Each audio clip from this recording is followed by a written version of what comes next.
Good morning, good afternoon, everybody. Welcome to this webinar to launch the Global Foresight for Food and Agriculture tool of IFPRI's Food Security Portal. My name is Rob Voss, the Director of Markets, Trade and Institutions Division at IFPRI and coordinator of the Food Security Portal. This event is jointly organized by the Food Security Portal and CGIAR's research program on policies, institutions and markets, PIM. And the Food Security Portal is a platform for knowledge sharing on food security and early warning systems for food crisis and is supported by the European Union. PIM's research program sponsors much of the work done at IFPRI and other CGIAR centers that look at long-term prospects for agriculture and food systems, something we call Foresight for Food and Agriculture. The two, FSP and CGIAR's Foresight work, come together as we launch the Global Foresight tool on the Food Security Portal. Why is this important and useful? Well, you may all have asked existentialist questions like, can we produce enough food to feed 10 billion people by 2050? How much will climate change affect food production? How much will be the influence of dietary change? People want to eat more meat, but producing it costs more land, more resources, and generates a lot more greenhouse gas emissions. Is this sustainable? And what can be done to keep agriculture and food systems sustainable? Food foresight studies provide some answers to those questions, but since the future is uncertain, they need to make a lot of assumptions, use complex models. So the Global Foresight for Food and Agriculture tool was developed to make the findings of those studies insightful, easily accessible to everyone concerned with the future of our food systems. And I trust that includes all of you who have tuned in to this webinar. So what we want to do at this seminar today are two things. First, we want to show the new tool and how it helps understand better the nature of the Foresight work as undertaken by IFPRI and the CGIAR system, and how you as a user can choose across different scenarios, including options of redirecting agriculture investments such that they will preserve the sustainability of our global food system. So the tool is not about the challenges and the problems, but also about looking at the solutions. Second, we want to focus on the importance of the Foresight for food studies more in general and how meaningful they are or how meaningful they should be to policymakers. So to introduce the tool and get some discussion going, we have a panel with outstanding experts, all of whom are at the center of Foresight for Food and Agricultural Studies. First, Keith Wiebe, here Senior Research Fellow at IFPRI, and Shanila Dunstan, the Senior Research Analyst at IFPRI, will introduce the tool and IFPRI's Foresight work. Then we'll have Jim Woodhill, who leads an initiative called Foresight for Food, who will talk about his global initiative and how it brings together major experts on Foresight for Food, and also show how the initiative is taking insights to the country level. Third, we have Stephen Prager, who's the Principal Scientist for Integrated Modeling of the Alliance of Biodiversity International and the International Center for Tropical Agriculture, CIAT, who will talk about the CGIAR Foresight report and the importance of making this Foresight work keeping it demand-driven and link it to the policy needs of policymakers. And lastly, Ignacio Perez, the economist at the European Commission Joint Research Center, will talk about JRC's work and how that's serving the decision-making about agriculture and food systems in the European Union. Before giving them the floor, a few housekeeping rules. This is a webinar, although we have some people here in the room at IFPRI in Washington. We're also recording this event so we can disseminate it for audiences that could not attend, or for those of you who want to relook at what was said and spoken at this event afterwards. So if you don't want to be part of this recording, you should either stay silent or disconnect or leave the room. But of course, I hope you won't, because it's going to be a very interesting event. The video and the presentations will be made available shortly after the event through the Food Security Portal website. We do want to engage with everybody who's connected online. We expect over 100 people to connect to this event. So in order to organize that, we ask you to make use of the chat box, which you can find on the right-hand side of your screen, which says "Go to Webinar," and where you can type in your questions or comments of things that are being introduced and said at the seminar. When you do so, please identify yourselves with your affiliation and the place you're calling in from. Then you can send in your questions and comments at any point of this webinar. We'll then collect some of them and put them for the panelists after their short interventions. And for those here in the room, we'll have microphones to use. When you raise a question, use the microphone so everybody can hear you online. Okay, having said this, let me now turn it to the real issues and to the speakers. First, as mentioned, we have Kees Wiebe and Shanila Dunstan of IFPRI, who introduced the tool and the work that's behind the tool. So Kees will start, and then Shanila will give you a flavor of how the tool works. Kees. Thanks very much, Rob. We greatly appreciate the opportunity to share some of the results from our Foresight modeling work through the Food Security Portal. And as Rob has already indicated, our food system faces tremendous challenges already today, and even more so in the future, driven by changes in population, income, technology, climate, many other factors, and the complex ways in which these different factors interact. Their interaction is not new, but the scale of the interaction, the speed with which things are changing, really require us to look carefully into the future, and given the great uncertainty involved, to consider alternative futures to help inform decision-making that needs to happen beginning today. We do this type of work in collaboration with a great many partners. We work with colleagues across the CGIAR system. We work with other global modeling groups around the world through the Agricultural Model Intercomparison and Improvement Project, AGMIP. And we also work with other partners at universities such as Oxford and other institutions, CSIRO in Australia, and many others, drawing from the different types of expertise that they have, learning from the different models that other people use, and trying to improve our own work in the process. Our particular contribution uses the impact system of models, and this is actually an interlinked system of water models, climate models, crop models, and economic models that look in detail at the agricultural sector around the world.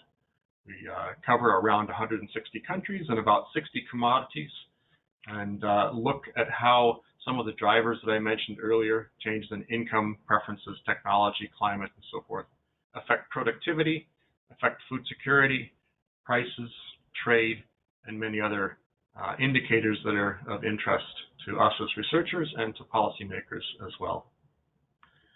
The particular results that we're going to be sharing initially through the Food Security Portal and the new Global Foresight Modeling Tool look at the impacts of increased investment in three areas: agricultural research and development, irrigation and water use efficiency, and improved access to markets.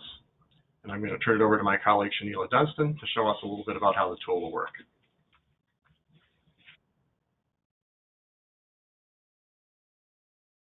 Right, so I'm going to show the actual tool itself that you can get to from the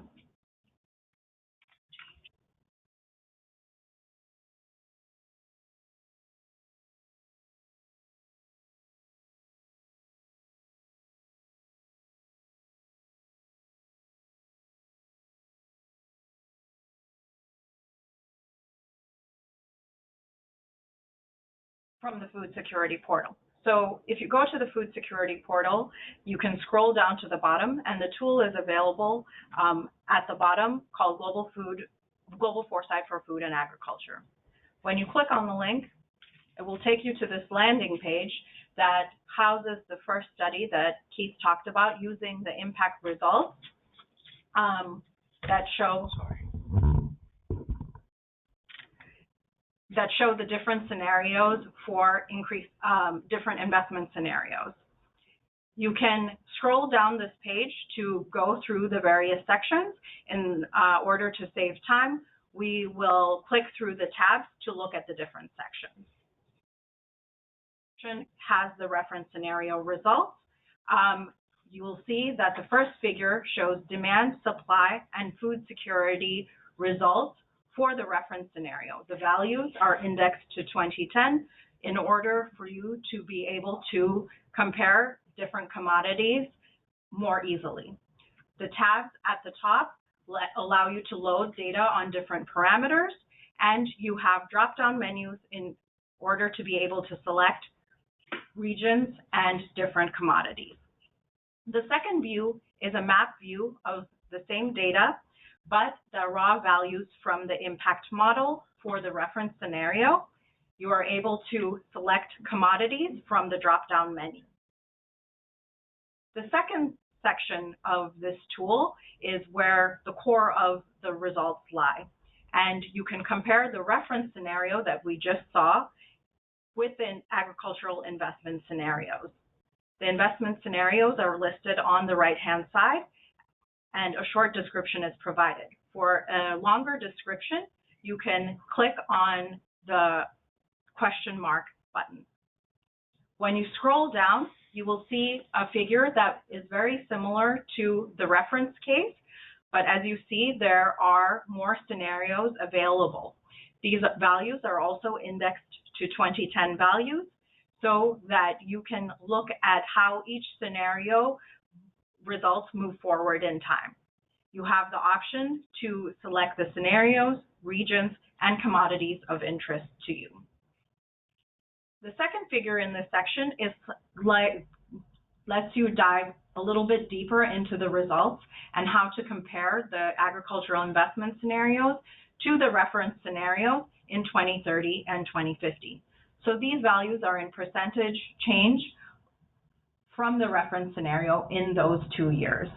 Again, the top panel allows you to pick the different parameters that might be of interest to you.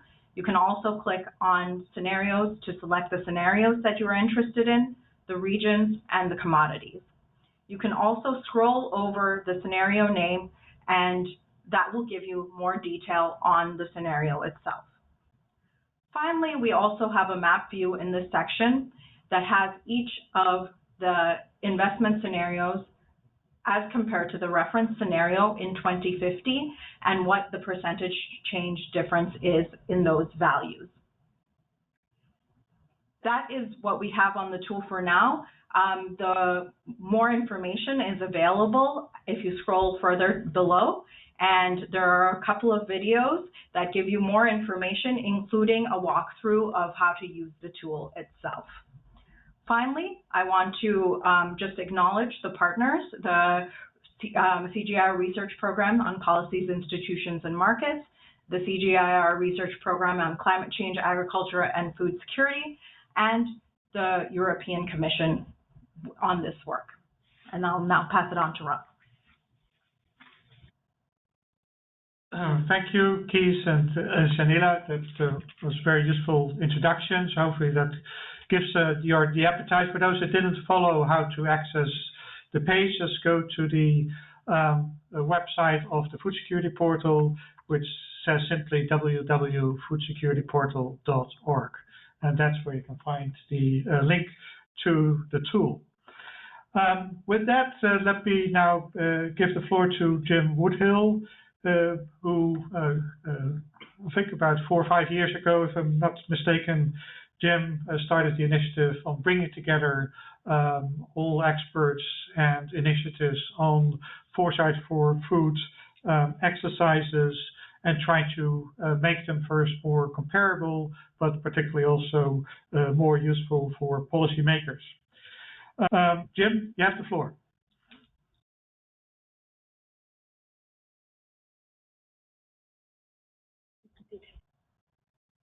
Right, I should be unmuted now, I think. Can you hear me? Yep, you Yeah. can. Great. Thank you very much, Rob. A great pleasure to be able to join you. As well as my work on the Foresight area, I work as an honorary associate with the Food Systems Group at Oxford University, amongst other things.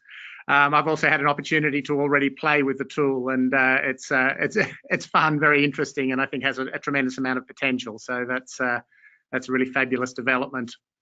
Let me just share with you briefly some of the work for Foresight for Food and how it links to the work that's just been described by IFRI.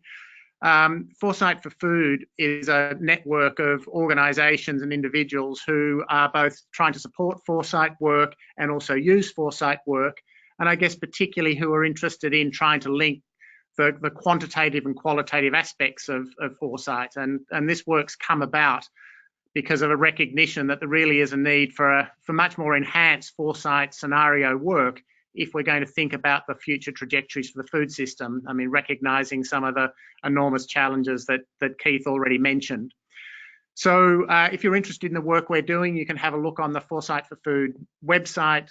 There you'll find a set of materials around methodology, around a whole set of resources and reports that have been developed on Foresight, as well as linkages to work of other organisations and a whole set of modelling and data tools. So we're trying to create a bit of an integrated resource there. On this slide here, you can see some of the areas we're working in around synthesis, developing deeper understanding, brokering hub, community of practice, and so on. So if we go to the next slide.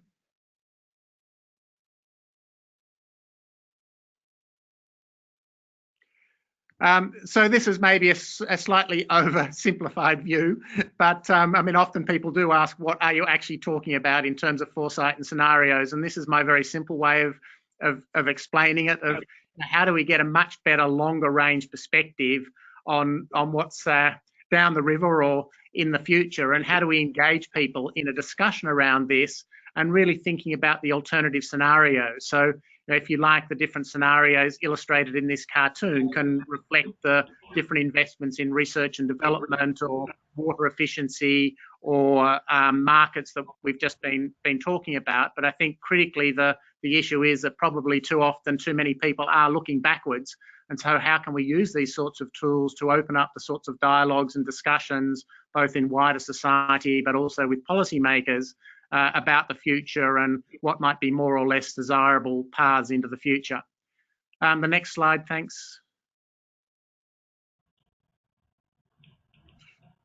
So I don't want to go into a lot of detail on this food systems model, but I guess the whole essence of what we're talking about here is trying to understand food systems more deeply and to understand how playing with one part of it might influence something else. And I think there's three words here I'd just like to emphasize. The first one is outcome. So how do we get a better understanding of the outcomes across health, inclusive economic development, tackling poverty, and the environment? How do we understand the different actors in the system, and then what are the different incentives influencing those different actors? So again, I think the sort of Foresight tool that has just been introduced is incredibly important in starting to help different actors to play around with what the incentives in the system might mean for how we can drive different sorts of outcomes. On the left of this diagram, you'll see a whole lot of the different sorts of drivers that Keith has already mentioned in influencing the system. Again, you can find this diagram and a whole discussion about it on a blog on the Foresight for Food website. Next one. Again, I don't want to go into too much detail here, but this is more just an encouragement for people to have a look on the methodology side in the Foresight for Food website. But what we're trying to outline here is the challenge of how do we link the knowledge base and the technical analysis and the sort of quantitative modelling that's just been introduced with stakeholder engagement and stakeholder processes through a structured way of getting different actors to understand the need for foresight, helping them to model different sorts of systems at different scales, understanding the drivers and trends, thinking about how that can help develop deeper understanding of scenarios, and then how does that all lead into influencing change. And across this, you can actually see a whole set of different methodological traditions coming together, from the sort of participatory development work, systems thinking, theories of change, scenario analysis, and so on. So again, if you're interested in this, you can find some more resources on the website. And onto the final slide.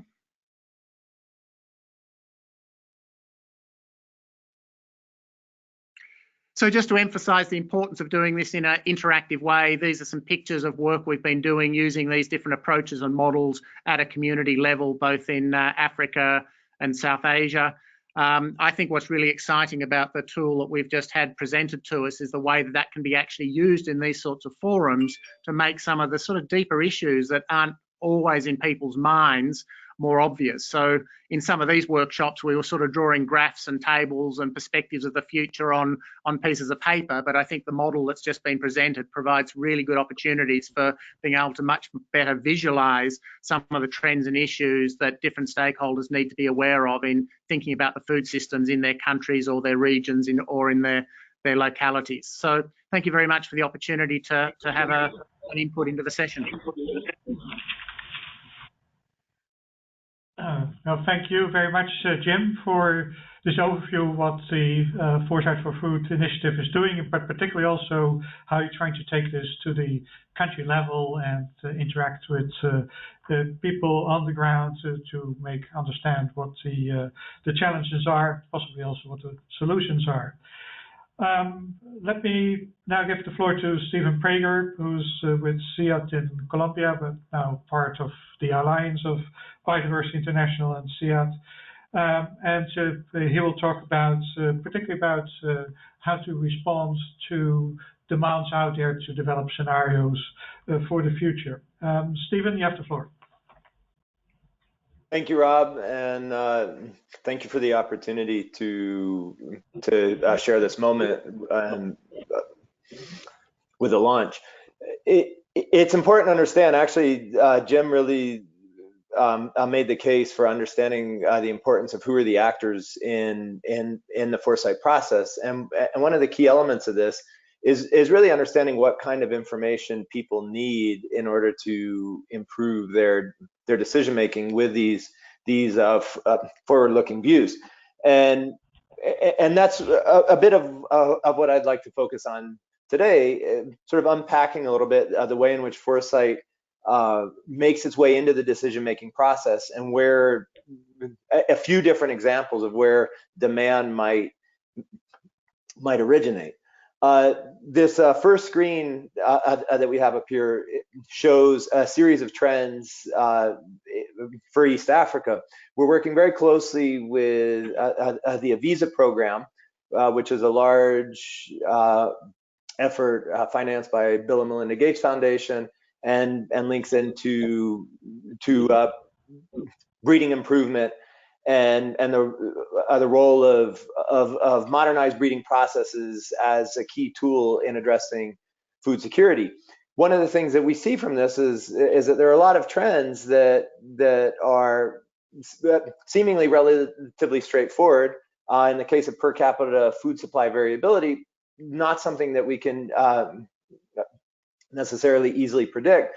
But there's a big question in terms of how do we start addressing these types of trends with regard, or within, if you will, our breeding programs, where we're working on crop improvement, biofortification, and so on. In the case of this example with AVISA, we're actually working hand in hand with the crop improvement specialists to understand what their needs are and how they work. One of the key elements here being the incorporation of this notion of product profiles into their breeding pipeline, and we're actually linking Foresight-based analyses directly to the decisions that they're making on an ongoing basis and through time, such that they can nudge their breeding processes in a way that are consistent with the types of demand that we expect in the future. Next slide, please. Another example of the way in which foresight is being incorporated into the policy landscape is a series of activities that we've developed in conjunction with the Inter-American Development Bank. And in this particular case, we examined the climate impacts on the agriculture economy throughout most of Latin America. What we did in this particular example, working very closely with specialists at the IDB, was develop a series of country briefs. This is just a handful of them. I think we're up to 14 of them now, covering most of Central America and the Andean region. What we did in this case is we took foresight analysis. We worked very closely with experts at the IDB, and we contextualized that analysis in relation to understanding and unpacking the challenges that each of the individual countries are facing now and into the future. We then laid those challenges on top of a regional contextualization, so policymakers within the individual countries could understand how their policy intent might relate to broader issues and challenges within the region. Thus far, we've had several interactions with various ministries of agriculture and ministries of environment around the region, where these briefs have actually been elemental in helping them include line items for climate change adaptation, for example, in their respective budgets. So again, there's a demand here. In this case, the demand initially came from the IDB with a recognition that these foresight types of perspectives would be useful to share with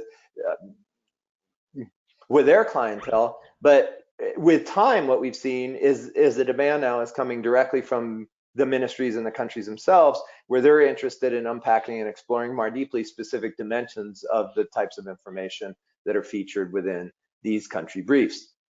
Next slide. Another a very interesting example is this idea of the climate smart agriculture investment plans that are more recently coming out of the World Bank.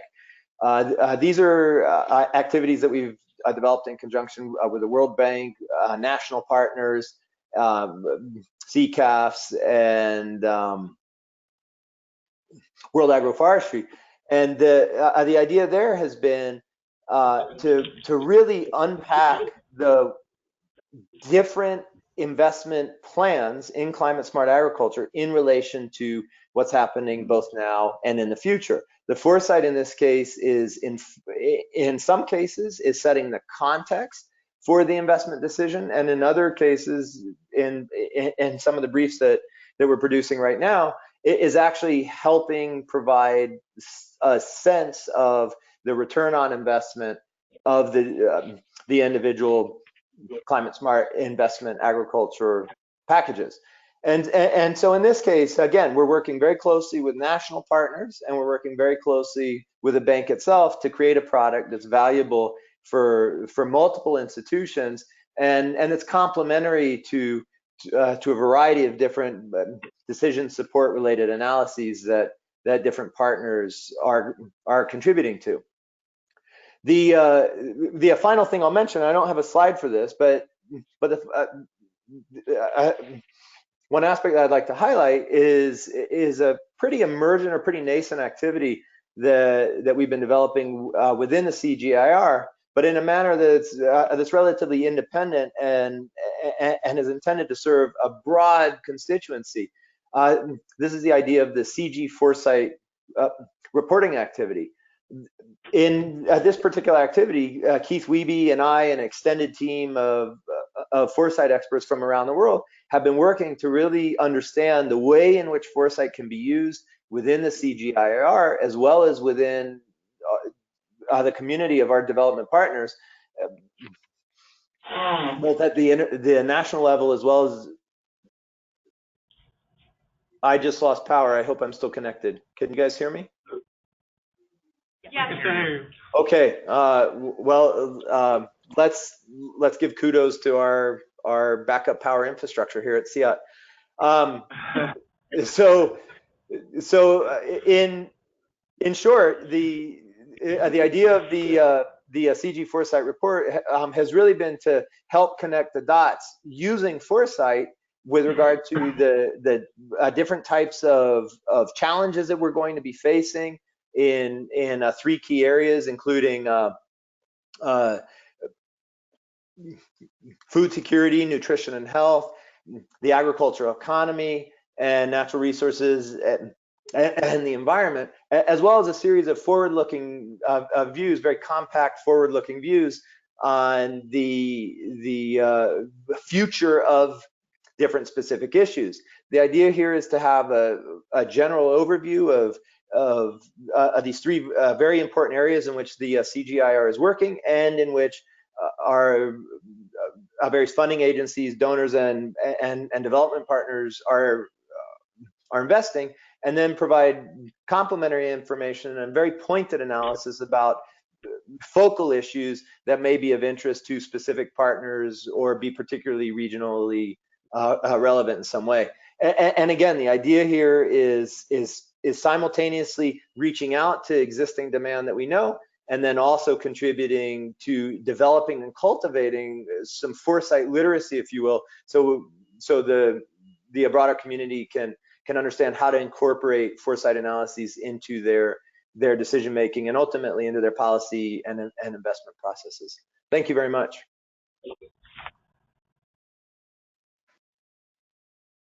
Thank you, Stephen. That was great to see how the broader foresight work can be taken with partners down to the concrete policy level. So let's hope the results also will be shown in actual investments in that direction, so that food systems will indeed become sustainable over time in each of these particular contexts.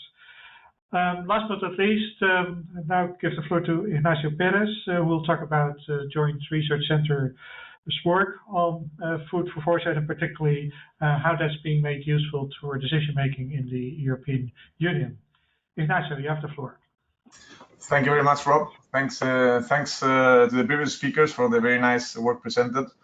As Rob mentioned, I work at the Joint Research Center as an economist and a modeler, and I will walk you through a few of the activities we do regarding foresight tools. Next slide, please. So if you have to understand the JRC as the internal research arm of the European Commission, so basically what the ERS would be for the USDA. So we do a lot of work for the Common Agricultural Policy, as you can see here, with different objectives. This is an example of the reports or the kind of work we are currently undertaking. For instance, the medium-term outlook work. We do also quite some work on free trade agreements. Now Brexit will probably kick in next year, but also other issues like bioeconomy or climate change. Basically, the work we do down here in Seville, in our unit, which we are about 40 people. From them, I would say half of them are currently running models and doing foresight analysis. So it's a fairly large unit in terms of foresight tools. We divide our work in short-term, medium-term, and long-term. You can imagine short-term foresight work in the field of weather events, pests and diseases, but also policy disruptions, like, for example, trade barriers and stuff like that, trade wars and this kind of analysis. In the medium term, what we consider like plus 10 years, we do carry a yearly analysis of global markets, obviously with a focus of the impacts or the effects on the European Commission, on the European Union, but also you do this kind of ex-ante analysis in the medium term for policy reform, basically for CAP reform. And in this field, the JRC plays an important role because it undertakes many of the impact assessments that are actually attached to legislation. In the long term, this is work we've done also in collaboration with Keith and IFPRI. We do all more kind of broader spectrum of analysis, more mainly focusing on dietary changes, preference changes, climate change, adaptation or mitigation in a broader sense, but also structural changes in agriculture from a global perspective. Next slide, please. A bit similar to IFPRI, we do carry modeling work. The difference is that here we don't have this very nice impact suite of models. What we have is an array of models which we co-develop with the main owners or the major developers, which are typically universities. But we also co-develop these models and use them for policy analysis. I would say that centric to this, what we call integrated modeling platform for agri-economic analysis are the AGLIN-COSIMO and the CAPRI models. The AGLIN-COSIMO is a recursive dynamic model that we use for more kind of short, medium analysis, term analysis, and CAPRI is a more regionalized model for Europe, which is typically used for longer horizons. But we also accompany this work with CGE analysis, with Magnet or GDAP, and also touch upon the interlinkages of agriculture with energy and other sectors. Next slide, please. I'm going to give you two examples in my next two slides of the work we do, the kind of foresight work we do in here. This is one study that was quite successful because it ended up in accompanying the LULUCF legislation of the European Union. This study was called the CAMPA. Actually, we continue with this type of studies. And what we did in here is we analyzed the potential effects of mitigation targets on European agriculture. Agriculture, as many of you know, is part of the effort sharing decision. Is basically a sector that is not governed by a trade mechanism of permits, but is also considered within the overall mitigation objectives of the European Union. And in this case, we do this kind of hypothetical analysis where we were analyzing the effect of a 20% emission target in 2030. So we are still in the medium term on the effects on beef production in this case, when we take the situation as it is, or when we introduce subsidies for mitigation technologies, which could be precision farming, could be in financing of investments for farmers to cope with climate change, nitrogen inhibitors, or vaccination of ruminants. This was kind of, in terms of a foresight work, was kind of successful because it really opened up the eyes towards, well, policymakers eventually, that the costs of mitigating in agriculture are maybe not so negligible as others could think. Next slide, please. Now, going a little bit longer term, this would be an analysis we are doing towards 2050. It's part of our contribution to the AGMIP project, which Keith already mentioned today. So this is actually work we do with you guys at IFPRI as well. Linked to this AGMIP work, we've been active in a project that has been governed by DG Klima, which is the PESETA project. It's right now about the fourth phase of it, so it's been running for more than 10 years. And in here, what we do is the overall objective is to estimate a global damage function for climate change. So it covers a wide range of sectors of the economy, basically most of them. And it's based on a bottom-up analysis. In our case, we use the CAPRI model to analyze the potential damage of climate change in 2050 for the agricultural sector in Europe, but also take into account, and thanks to the work done through the AGMIP consortium, also take into account global effects. We basically run SSP to business as usual scenario, which is a reference, and then include included macroeconomic assumptions to 2050.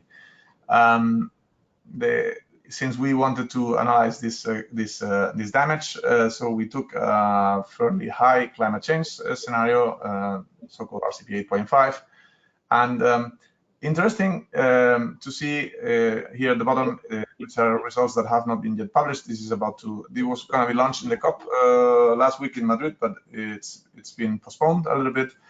Is to really understand what we call a pure biophysical effect, which is the effect of climate change on yields. And then you can see here on the left hand side that if we divide Europe north-south, we have a moderate positive effect on yields for wheat, is this case, and then a negative effect in the south. As you can understand, the weather conditions in the south are a little bit different. But when we consider the markets and the market interactions and also the effects of climate change in other regions of the world, of course, including the US, then the picture is absolutely different.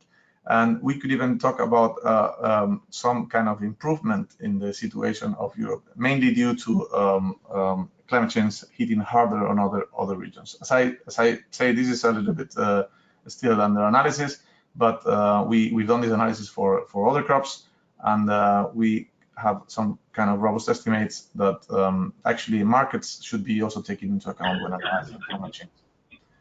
And with this, I think I can end my presentation and open the discussion. Thanks a lot. Thank you, Ignacio. That was very helpful to see how the EU is using it and also your more global scenarios. I guess it's a very topical issue at the moment, and particularly also in Europe. I come from the Netherlands, and the farmers have blocked all the main highways in the country to protest against the more stringent environmental rules for emissions from the agricultural sector. So it also shows how difficult it is to address what are the immediate short-term consequences for farmers of changing their ways and making them and other stakeholders convinced that that's all for the better for the long-term good of the sustainability of the food system. Okay, we have about 20 minutes left for the discussion, so I'll ask here Kees and Alexander to join me on the podium. We'll ask now first Lucy to read out some questions that have come from the audience. As you're still thinking about questions, we hope to get particularly some discussion on how can we make the tool and the analysis more insightful to policymakers, but particularly also in ways that will help improve policy making and the sustainability of food systems in practice. So let's see what questions we have. I'll take maybe 4 questions from the audience online, since this is a webinar. I'll then add 1 or 2 questions here from the audience here, and then we'll give it back to the panelists. So please let me know who's asking the question, and particularly also if it's addressed to any of the panelists in particular. Okay, so the first one's Patrick Carbo, an MBA student focusing on food security in the Business School of the Netherlands. Can climate-smart agriculture be extended to the country of Sierra Leone? A second one is Victor Comerel, a CIMMYT maize and wheat program manager. The Avisa East Africa did not make sense to me. Which traits did the model identify that guided breeders to change their profile? The third one is Gerald Nelson, a former IFPRI research fellow and professor emeritus at the University of Illinois. How well do the country-specific results from the impact model match the country-specific results in the IDB and World Bank reports? Do they use similar scenario inputs? And the last one is Prudence Legendo, a policy specialist with SAGCOT Center Limited in Tanzania. Is it possible to apply these models in the EU to East African countries? Okay, thank you. I'll take 1 or 2 questions from the floor, but in the meantime, maybe the first 2 questions were most directly addressed to Stephen, and the third question to Kees and Shamila, and last questions to Ignacio. And I'll also allow Jim to jump into any of these questions if he wants to. But maybe let's take one or two questions here from the audience here, if there's anybody who wants to raise a question. Not yet, so still thinking about them. So, Stephen, you want to take on the first two questions?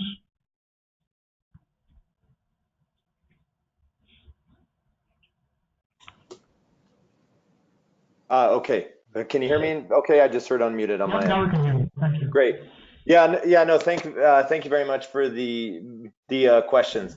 The first question in terms of can climate smart agriculture be applied to Sierra Leone?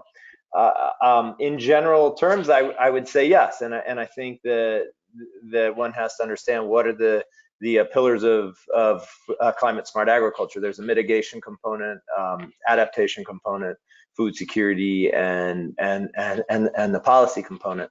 And I think it's important when we look at climate smart agriculture, and especially climate smart agriculture investment priorities, that we understand very carefully the national context, both present and future.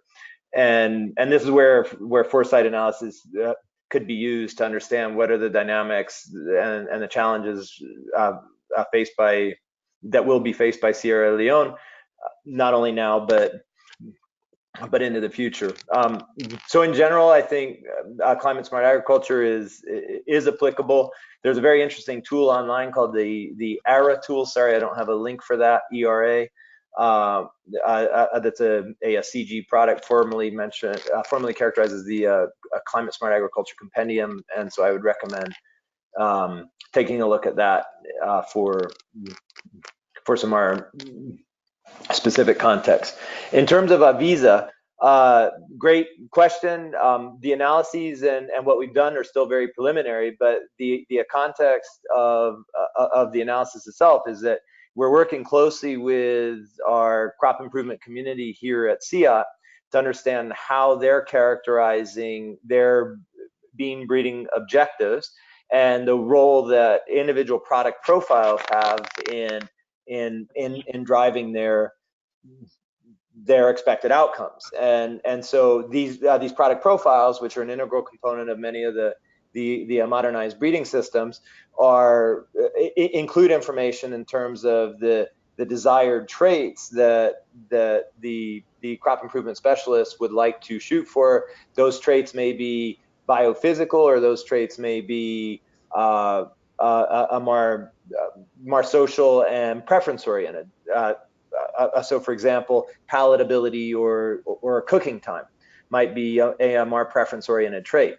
What we're doing in the Avisa analysis, and it's still relatively preliminary, but we're making good progress, is we're actually trying to understand how the social dynamics, for instance, increasing urbanization, changes in the composition of the workforce, rural transformation, are driving the demand for these traits. And so, for example, based on consumer choice experiments and other inputs, we'll work towards gaining an understanding how the social and demographic characteristics have the potential to influence demand for specific traits, such as, again, palatability, cooking time, biofortification, resistance to heat and drought on the biophysical side, and so on.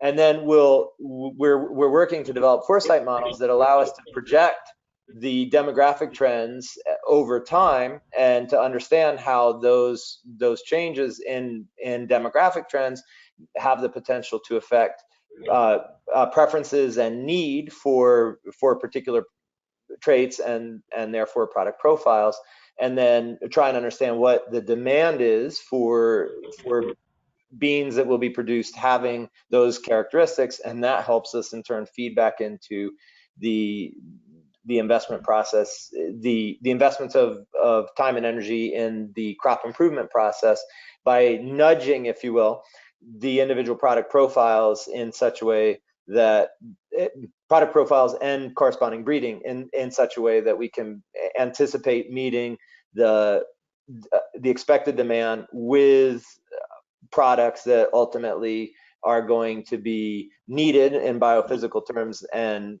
demanded for in terms of the preferences within the consumers. So I hope that helps. Thanks, Stephen. I think that was a pretty comprehensive answer. Let me give it now to Keith to address the question from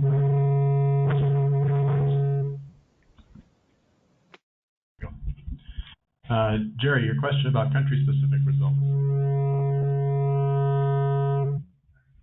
Yes, we just have one of them on at a time. Yeah. Jerry, thanks for your question about country-specific results. On, it's the green. Is that better? Okay. Yeah. So the impact model is calibrated to base data from FAO, as you're aware. Sometimes we have trouble keeping up with recent developments in some countries. So, for example, Ethiopia has seen tremendous growth in productivity in some of the last few years, and impact has not kept up with that. We need to revisit that on a regular basis in order to track changes like that. Another thing, though, that we a question that we often get from countries is that the impact projection for a given year for which there already are data, 2015, 16, 17, for example, won't match that because we're projecting the trend changes in whether it's production or other variables rather than year to year. And we're looking at the longer term, as you know, rather than trying to make projections for short-term fluctuations. Sheila, you want to say a little bit more about how that calibration is done? Yeah, sure. The impact model, actually the base year data starts in 2005. And so we are able to take the data that is available in 2005, which is our starting year, and look at the data that's more readily available in more recent years and adjust the trends in the model to match how things are going. Obviously, the model is really big. There's many countries, and since we calibrate to FAO data, we have to check back with FAO and update as regularly as possible for all of the countries and all of the commodities, so that takes time. So we might see certain differences in some specific smaller things, but overall in the big trends, I think we catch them well. The other thing is that if someone does notice a change or something that they think is quite vastly different in more recent years, you can, we have the ability to use the first time period to make the changes to calibrate the model and then move the long-term trends on forward from that point onwards. Thank you. I hope it was pretty technical maybe for some, but hopefully you could all follow that. It was a very clear answer to the question raised. Ignacio, you want to respond to the fourth question? Sorry, could you repeat the question, Rob? There's a question from Tanzania. Prudence, yeah. Can the EU models be applied in Africa? Yeah, so whether your model is applicable to Africa, that's the broad line of the question. I mean, we have I would say a fourth of our unit devoted to Africa analysis. I'm not directly involved in this, but we have some. So we have the magnet model and the globe model and some specific farm models designed for Africa. Obviously, the level of technology and the level of investment that you can take there. So there's a radical difference in the tools that you can use for this. But obviously, in each and every place you can apply smart technologies. It's just a different level. But we do, and we obviously started with a better data set and more options and also models. It happens a little bit like in the US. We are overrepresented in terms of tools for our own region. But we try to learn from our analysis in here to transfer it to other regions. So mechanization, also in the field of food waste reduction or losses, we do try to apply that, and actually it's a very valuable information also for us when we do global analysis. Thank you, Ignacio, for that. Jim, maybe there was no specific question addressed to you, but maybe you can ask a question myself. Particularly given the example I gave from farmers taking the streets and protesting against anything that has to do with trying to transform their sectors to more sustainability. So in your experience and what you know of all the Foresight for Food exercises, how far are we with also properly charting out political economy issues like who pays for the change and how we convince that the short-run effects that may carry a cost to some will still be acceptable with an eye on the long-term gain. So how well are the Foresight for Food tools equipped to address these kinds of political economic questions, both in the short run and in the long run? Jim. Can you hear me? Yes.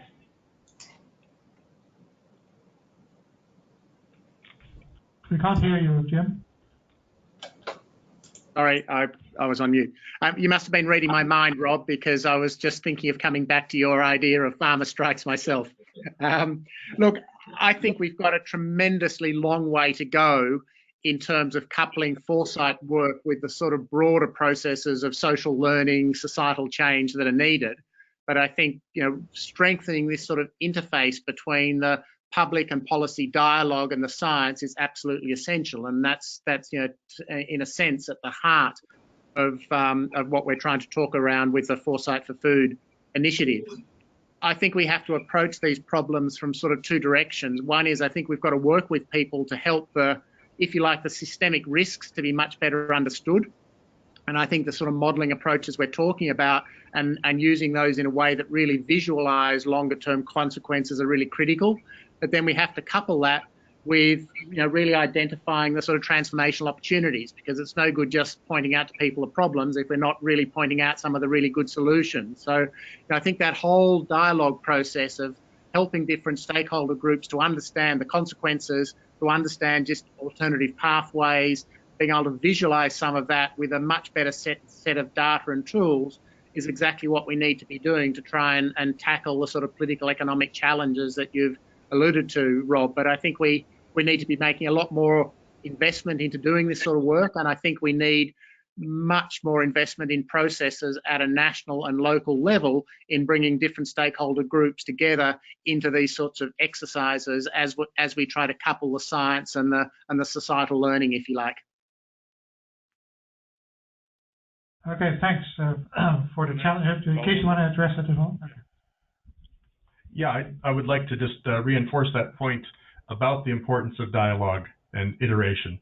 Often it's tempting to look at results from these models and they seem very precise, but we always try and caution to say, the point is not to say we project that the value of a certain variable will be 14.7 or 16.2 or whatever in the year 2030, but rather to say, if you compare these scenarios, these are the types of factors that are going to make a big difference or a small difference. They're going to change them in a positive way or a negative way. But to use that to inform a dialogue that iterates and continues over time. And that's one of the reasons that we're excited about this tool, is it allows users to look at some of those questions or some of those projections, and it'll raise questions in their mind, and they'll have a sense then of which things change things a little bit, which things maybe change things a lot. And we're very happy to have an ongoing conversation with users about how we might explore those further. So definitely, I think that's the step we've already made, and with the tool, we hope to make that more insightful. But I think the next step, and also what Jim was alluding to, is also to bring clear out. So at what cost does it come, so we can make proper assessments, saying, well, what are the benefits and costs now, and who will have to pay for it, and what will be the benefits over the longer run, and also the cost of not doing the right thing. We have a couple of more minutes. I think we have 2 more questions we can allow from people online. Lucy? Yes, these are quite long, but we'll read them anyways. This one's Chris Barrett from Cornell University. Presumably, the quantitative models use parameters collaborated based on patterns observed in recent historical data. Are any of the models adapted to allow for scenarios involving major technological disruptions, such as emergent alternative protein production methods, think of impossible/beyond, driving down costs to the point that it dramatically affects the returns to animal and feed production, and thus to investments in feed crops and livestock, or to scenarios involving major and persistent trade disruptions arising from more populist protectionist policies in major economies? And the second one is from Job Equation from Brain Trust Water, an advisor to FAO and NL. To foresight, water consumption is crucial, in particular on how much water is used to produce crop. Would it be beneficial for decision makers to know the trends on this water productivity in relation to climate and practices? FAO just launched monitoring of water use in agriculture for MENA and Africa, starting with data from 2009 till today, called WAPOR, and gives examples of of the use in the field. Okay, there's very good questions, I guess, also pretty specific. Keith, you want to take on Chris Barrett's question? Sure. Chris, thanks. On the tech disruption, things like alternative protein, it's something we're very interested in. We're just starting to look at. You're right that the parameters in the model, they're informed by recent historic experience, but we also, through expert opinion, try and anticipate how some of those parameters might change, but they're typically incremental changes. They're not the big shocks that you're talking about. So that is something that we are looking for. I'm talking about impact here in specific, but more generally, Foresight is not just about the impact model. That's what we use, but we collaborate with many others who have other tools. And for example, for the trade question, there are other models that are better suited for that, including some of our models here at IFPRI, the MIRAG-RDEP, and other models. So there's a whole host of tools, and we need to select the right tool for the particular question at hand. On the water consumption and productivity, yes, that's also a critical issue. We do a fair amount of water work with impact, but there are also other tools that can inform that kind of question. And it's really important to see that as one of multiple dimensions: the water side, the land side, the climate side, the technology side. Again, how these different factors interact. And some of that's quantitative modeling, some of that is participatory dialogue and other processes, other foresight approaches that we've heard about today as well. Thank you, Keith, for you actually addressed both questions and actually also run over time. So this is not the end of the conversation. This is just the beginning of the conversation about foresight tools, the foresight analysis. We have to hurry up if we consider some of the scenarios that look pretty challenging for food systems over the coming decades. And I guess for that reason also the sort of poor outcome of the latest COP meeting on climate change may be a big disappointment, particularly from the perspective of moving forward. So I guess what the best we can do is to try and make these foresight tools more insightful, improve on them, and as many of you said, work together with partners, address the questions that policymakers and other stakeholders have, and particularly also make insightful what it means to people, not just in terms of the long-term outcomes, which we typically look at, but also along the way what the interventions would mean in order to convince people that this is the right way to go. So that's what these tools are for. The Foresight for Food and Agriculture tool on the Food Security Portal is just one instrument that sort of transmits of a lot of work that's at the back of it, and so hope that everybody will take a further look at it as we develop this further. Look at it at the www.foodsecurityportal.org. So with that, let me thank Keith, Shanila, Stephen, Ignacio, and Jim for their direct participation, for all of you that were online listening in, and particularly also those raising questions. I hope this has been useful, and we'll probably do more of these events moving forward, probably when we have new iterations of the tool. But for now, we hope all you make use of the tool and take the best of it, and hopefully that will help steer policies in the right direction. Thank you all very much.